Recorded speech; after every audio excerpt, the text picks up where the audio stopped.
Hello and welcome to this month's MS Trust News Roundup. Last month, Channel 4 showed a documentary about Mark Lewis's experience taking part in a radical new MS stem cell trial in Israel. The programme received lots of media coverage and raised many questions about this type of treatment. We recently spoke to Dr. Eli Silber, consultant neurologist at King's College Hospital, who told us about the importance of speaking to your MS team before making decisions about your treatment. So a number of my patients have told me that they're considering going abroad, and there are some centres that I think are more reputable and others that I would be very cautious with. I think that what one needs to know is what their outcomes are. That it mustn't be seen as a completely safe treatment, and that one needs to weigh up the risks and benefits of it. One needs to try and not burn the bridges with your local neurology services, because ultimately you're going to need support from them. And you're then going to need to decide who's going to follow you up from a hematology point of view, making sure that once you've had the treatment, you could be followed up safely. What we don't want to do, a surgeon would never operate on a patient and then send them back to a different country with their wounds still raw. And the same way, we need to make sure that if people are treated, there is good, safe, appropriate follow-up for those patients. Remember, before making any decisions, you need to know the facts. For MS info you know you can trust, read our MS stem cells information at mstrust.org.uk. As well as publishing vital MS information, the MS Trust plays a big part in supporting MS health professionals to help you. Every November, we hold a conference for health professionals to help them keep up to date with the latest development. One of our special guests at this year's event was MS Paralympian Kadina Cox. She told us about how vital she's found the support of MS health professionals in helping her to achieve her goals.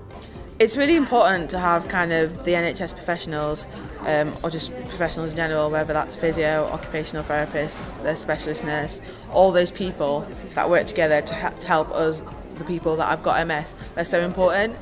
I think people think it's a lot more physical, so with your physiotherapist it's kind of working on being able to gain back the balance and whatever, which is all very important, being able to gain back your balance, your movement, and being able to adapt to life, which the occupational therapists help you with.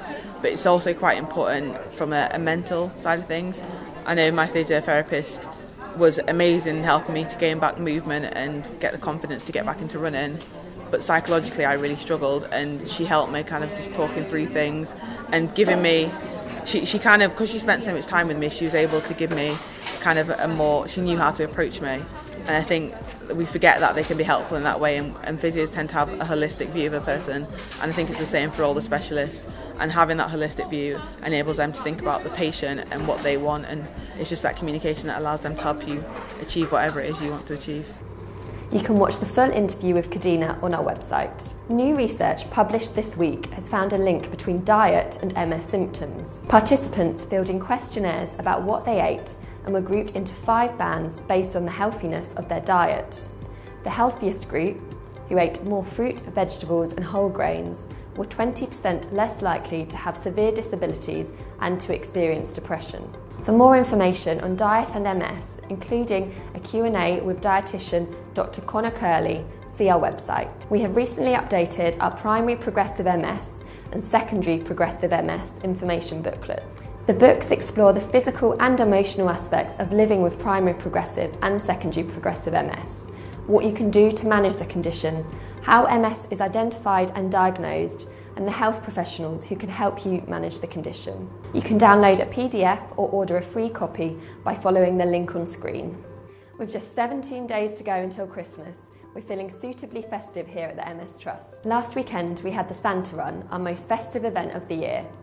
This year saw over 30 MS Trust runners don Santa hats and suits to run the 5k or 10k route around Victoria Park in London. We'd like to say a massive thank you to everyone who took part. The money raised will make a big difference to people living with MS. Did you know that today is Festive Jumper Day? So thank you to all our supporters who have done their best Christmas clobber for the MS Trust. You all look amazing. Don't worry if you've missed the boat. There's still plenty of time to get your friends, family and colleagues involved in another Festive Jumper Day to raise money for the MS Trust. Contact our Christmas elves, Kelly and Claire, for more information. Last but not least on the festive front, this is a gentle reminder to get your MS Trust Christmas cards before it's too late. We have a brilliant selection this year, so have a little look on our website to find your favourites. Finally, our Chief Executive, Pam McFarlane, is moving on to pastures new after 13 years at the MS Trust. We'd like to say goodbye and thank you to Pam for everything she's done over the years to make a difference for people living with MS. That's it from me. Have a great weekend.